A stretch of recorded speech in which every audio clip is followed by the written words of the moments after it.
마키베리 본편. 작고 어두운 열매에 투영된 슈퍼푸드의 욕망. 1. 마키베리가 처음 건네는 인상. 마키베리는 눈에 띄는 식재료가 아닙니다. 크기는 블루베리보다 작고 색은 거의 검은색에 가깝습니다.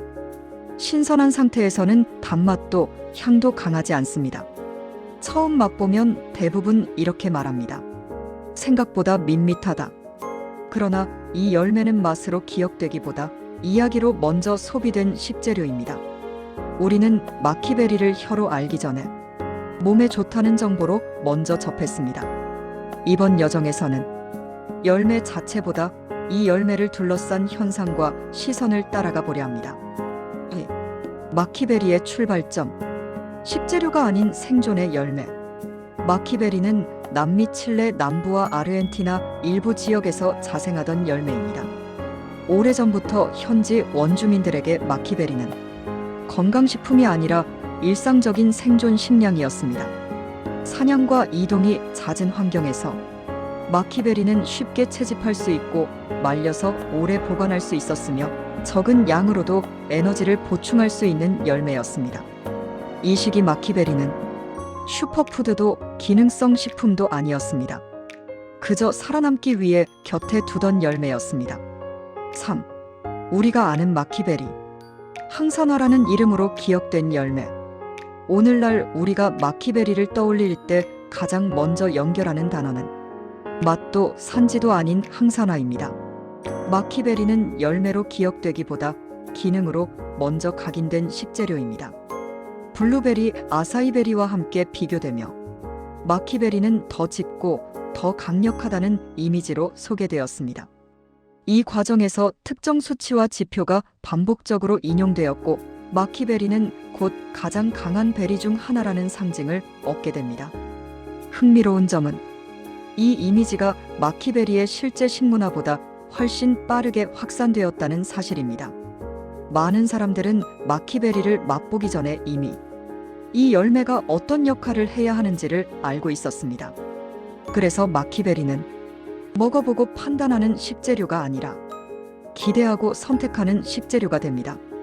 이 시점부터 마키베리는 식탁 위의 열매라기보다 건강을 관리하는 선택지로 소비되기 시작합니다. 이 과정에서 맛은 뒷전으로 밀려나고 형태는 점점 단순해집니다. 신선한 열매 대신 분말, 캡슐, 추출물. 마키베리는 점점 음식의 모습에서 멀어집니다.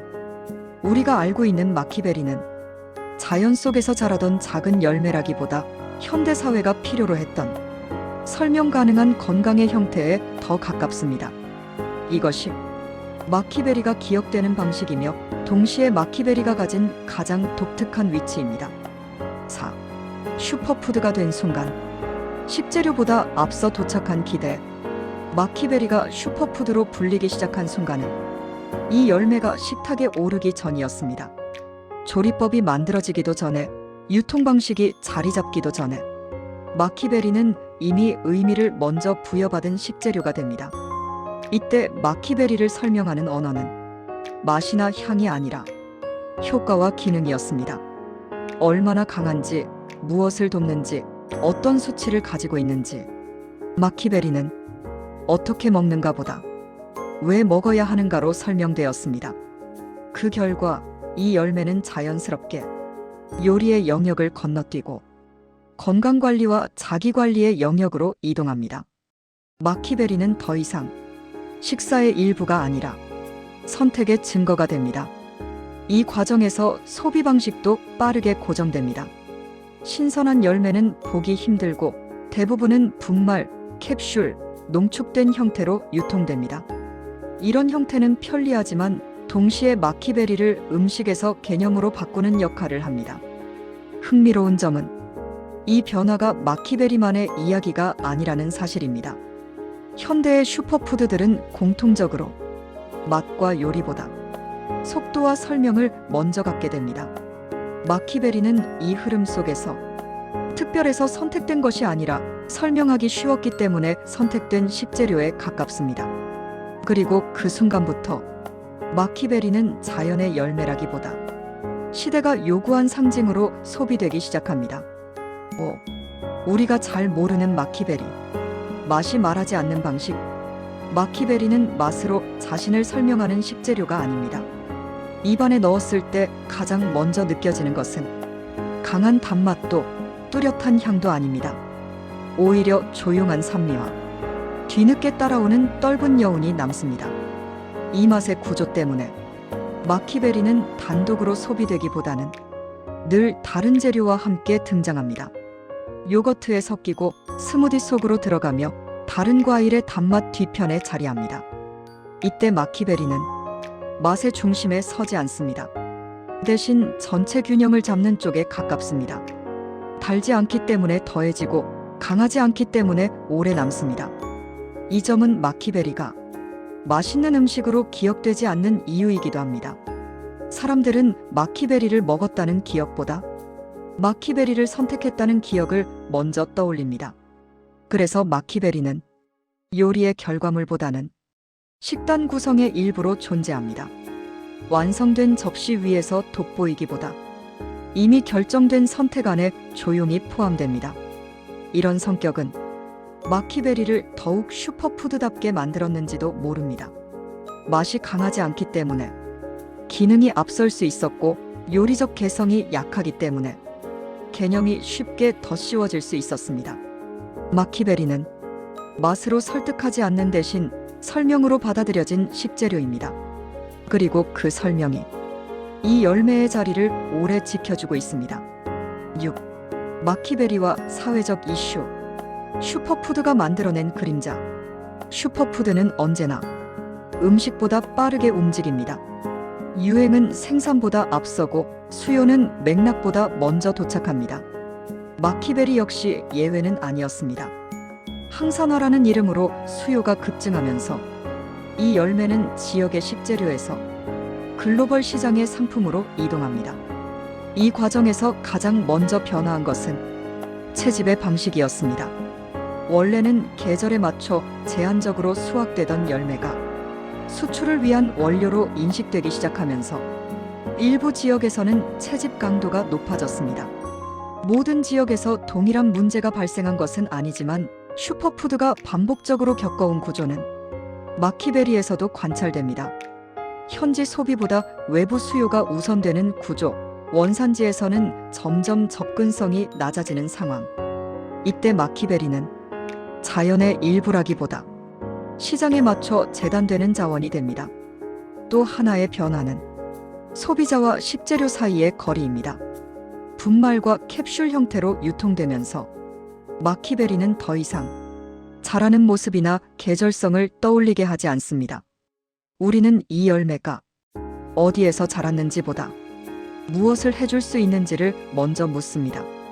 이런 소비 방식은 식재료를 빠르게 이해하게 만들지만 동시에 쉽게 소모되게도 합니다. 슈퍼푸드라는 이름은 관심을 끌지만 그 관심은 오래 머물지 않는 경우가 많습니다. 마키베리는 지금도 이 경계 위에 서 있습니다. 자연의 열매로 남을 것인가, 시장의 상징으로 소진될 것인가? 이 질문은 마키베리 하나의 문제가 아니라 우리가 슈퍼푸드를 소비하는 방식 전체를 향해 있습니다. 7. 실제 음식 속의 마키베리. 다시 식탁으로 돌아오는 방식. 마키베리는 슈퍼푸드로 먼저 알려졌지만 정작 음식 속에서는 조용한 방식으로 존재합니다. 이 열매는 요리의 중심에 서기보다 늘 접시의 가장자리에서 자리를 잡습니다. 가장 흔한 모습은 음료와 디저트입니다. 스무디, 요거트, 볼 형태의 식단에서 마키베리는 색과 상징을 담당합니다. 짙은 보라색은 건강한 선택을 시각적으로 전달하고 맛은 다른 재료의 흐름을 방해하지 않습니다. 이때 마키베리는 무언가를 강조하기보다 이미 정해진 방향을 확인해주는 재료에 가깝습니다. 이 식단은 관리되고 있다는 신호를 조용히 덧붙이는 역할입니다. 요리의 관점에서 보면 마키베리의 쓰임은 매우 제한적입니다. 가열조리에 적합하지 않고 맛의 개성이 강하지 않기 때문에 주재료로 사용되기 어렵습니다. 대신 소량으로 더해질 때 마키베리는 음식의 균형을 해치지 않습니다. 단맛이 강한 과일 사이에서 산미를 눌러주고 요거트나 곡물 위에서는 질감을 해치지 않으면서 전체 인상을 정리합니다. 흥미로운 점은 마키베리가 음식이 되는 순간에도 여전히 기능의 이미지가 함께 따라온다는 사실입니다. 사람들은 이 열매를 맛있어서 넣기보다 필요하다고 느껴서 선택합니다. 그래서 마키베리는 식사의 기억보다는 식단 관리의 맥락 속에 남습니다. 먹은 음식보다 선택한 재료로 기억되는 식재료. 이렇게 마키베리는 슈퍼푸드의 자리에서 한 걸음 내려와 조용히 식탁에 앉습니다. 그리고 그 자리는 늘 작고 분명하며 과하지 않습니다. 8. 마키베리 섭취에서 조심할 점. 자연이라는 말에 가려진 경계. 마키베리는 자연에서 온 열매이지만 우리가 만나는 마키베리는 자연 그대로의 모습과는 거리가 있는 경우가 많습니다.